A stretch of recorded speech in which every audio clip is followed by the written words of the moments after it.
I'm here with Ruth Jones, Yes. who runs Te Bach. Te Bach. Te Bach. Which means little tea.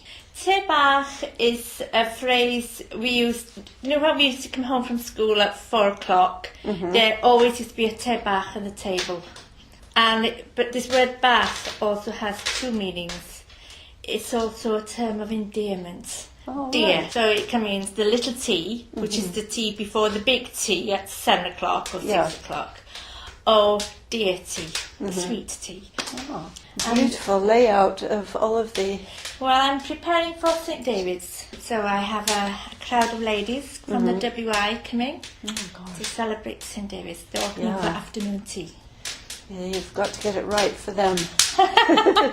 Yes. Yeah. Well, and I made a fire today because it's a bit cold. It's lovely. Yes. You heat your whole home with the wood? No, just this room. It looks pretty professional. Yeah. Well, this cottage, as you can see, it has a very high ceiling. Is it quite old? Well, I managed to trace it back to 1720, but I reckon the beams are older still. I'm sure they've been recycled from old shipwrecks. You can see all notches and things, and all the A-frames and have you. Was it an inn originally or someone's farm? Just a peasant's cottage, a crafter to do this. So I run this tea room from my own home. This used to be my dining room, which I used twice a year. And I've tried to keep everything in character, the old china, the vintage tablecloths and what have you. And these are just pewter placemats, which my mother had when she got married. And you can't get them anymore, but they're beautiful, aren't they? Yes, they're so lovely. Were they made locally then? Dolgellau, mid-Wales. Yes, there's a lady there who made them, but I've never known anybody else who made them. Yeah, you can hear fire cracking away there. Oh gosh. Yes. Would you like to come to the kitchen? Oh, I'd love to. Thanks. It's not an Anglesey dresser. It's a Conway dresser. Oh, okay. The Anglesey dresser has what they call a break front. They have a piece that come out a couple of inches in the middle. But that's how you can tell the difference. So how many different varieties in North Wales would there be? Each township would have their own joint? I'm really not so sure, but there would be quite a few, yes. Yeah, the Welsh dresser is notorious throughout the world, isn't it? Known for... Well, they used to be equivalent to a kitchen unit, cupboard. They used to keep all the crockery in the kitchen. Are they still popular? Still part of... Yes, they're not as valuable as they were, I don't think so. But I'll show you one piece of furniture in my kitchen, which I think the world of. Because this was made about 5 miles away. And it's 200 years old. Oh, wow. And this is what they call a bread and cheese cupboard. Bread and cheese. And we know it was made locally because of this diamond here. It was made in the village of Talwrn, and there was, I believe, 2 carpenters there who made dresses with this diamond shape. This is a food cupboard. I still keep it as a food cupboard. All my foodstuffs here. This beautiful carving in the front to let air come in. That's right, yes. And then at the bottom I keep my crockery. Wow, it opens like new, doesn't it? And cutlery, napkins, what have you. It's locked. It's each drawer and everything. Yeah, well, originally, has a lock. I never had a key to it. So, or maybe you would keep your valuables there as well. Yes, who knows? Thanks for that. What type of wood? Oak. So Ruth is now making us a special dish from Aberfraw, which was the seat of Prince Llewellyn, wasn't it? Yeah, that's right. The seat of the Welsh princes. It used to be the equivalent of the capital of North Wales for a while. Because all the princes met there in the court. In the 12th century. That's right. And of course, I don't know how many people know this, Prince William and the Duchess of Cambridge came to live to Aberfraw. in a farmhouse just outside the village while Prince William worked here. And this dish originates from that area, and it's a very simple dish. Well, it is originally a vegetarian dish, but I've added some ham to it. What is it called? Wea beffro. Wea beffra. Wea is eggs, so beffro eggs, and beffro is the short version of aberfrau. Oh. So if you hear beffro, it's aberfrau. And what we have is a layer of potatoes, mashed potatoes at the bottom of the dish, boiled eggs, quartered, and put on top of the potatoes. Now I put ham on it, but you really don't need to at all. And then leek sauce, white sauce with leeks in it. Yes. Oh. And Leeks have a tradition, don't they? of course. And then just pour the leeks over it. In a white sauce. In a white sauce, order white sauce with leeks in it. And now, on top of it... You made your own white sauce as well? Oh, yes. Yes, Of yes. course. I have some Anglesey cheese.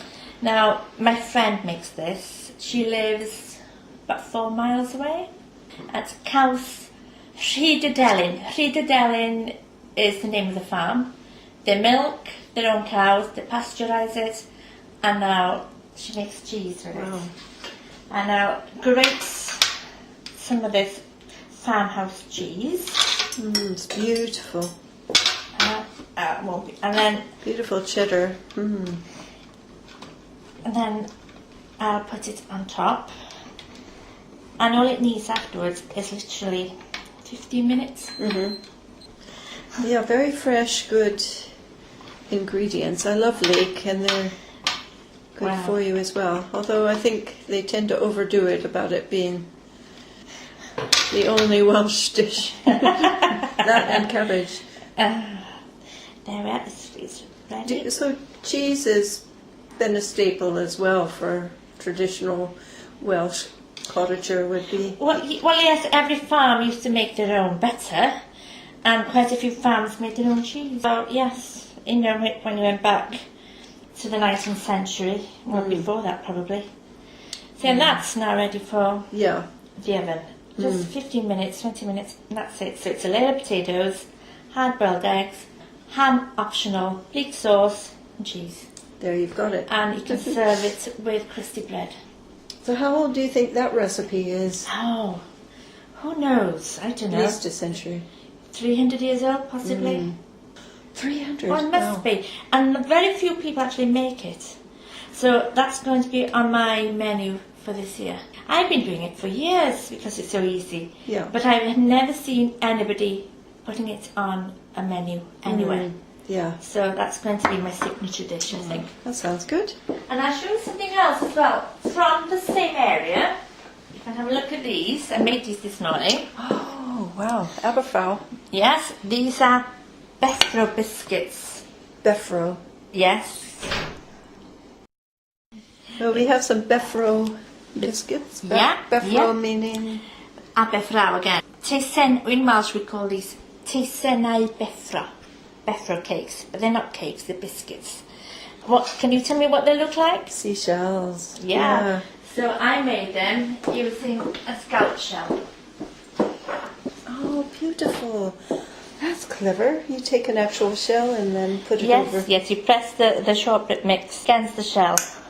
And there you are. It's beautiful. You can have some to take home with you.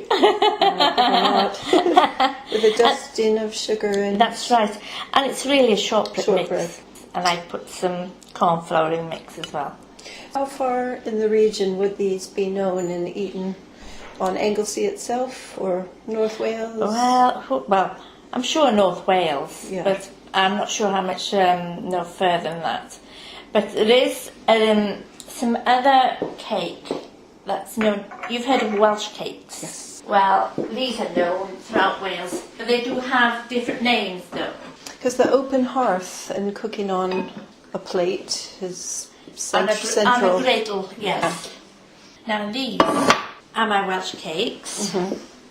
Now these, here in the north, we call them Teisenau Cri.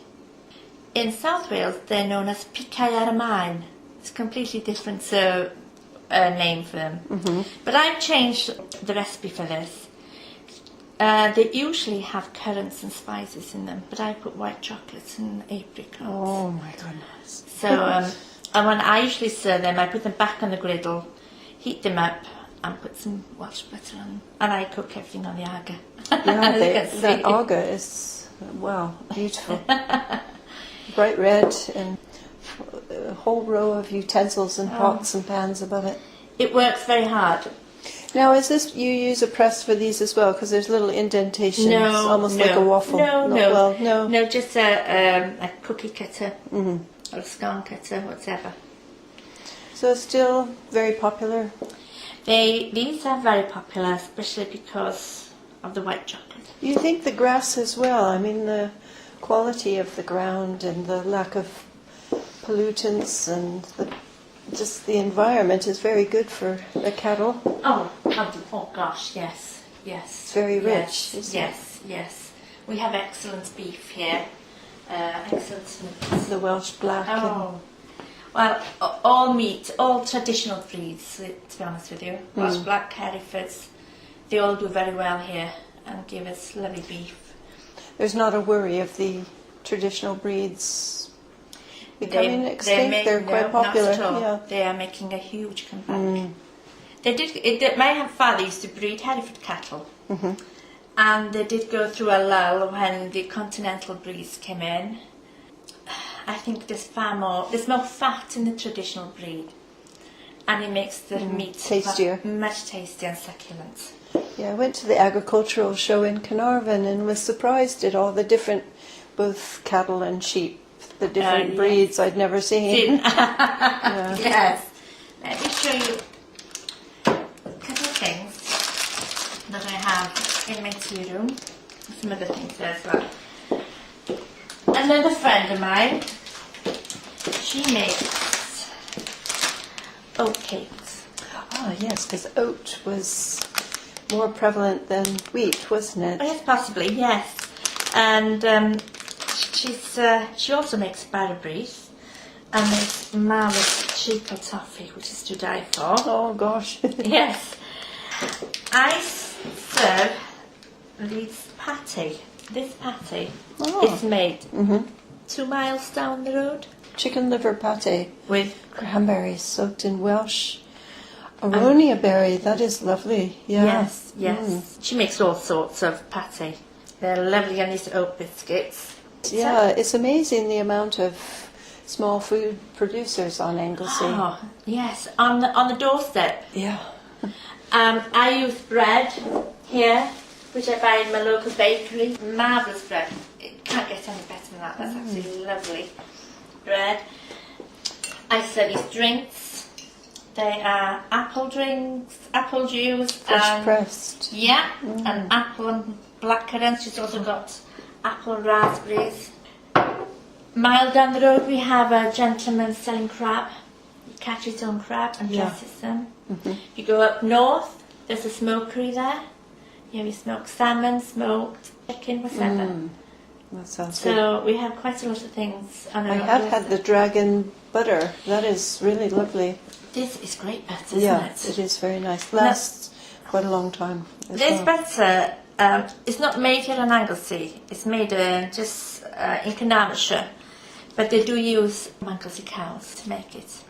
So it's half Anglesey then, isn't it? Yeah. We do have a claim on it a little bit, at least.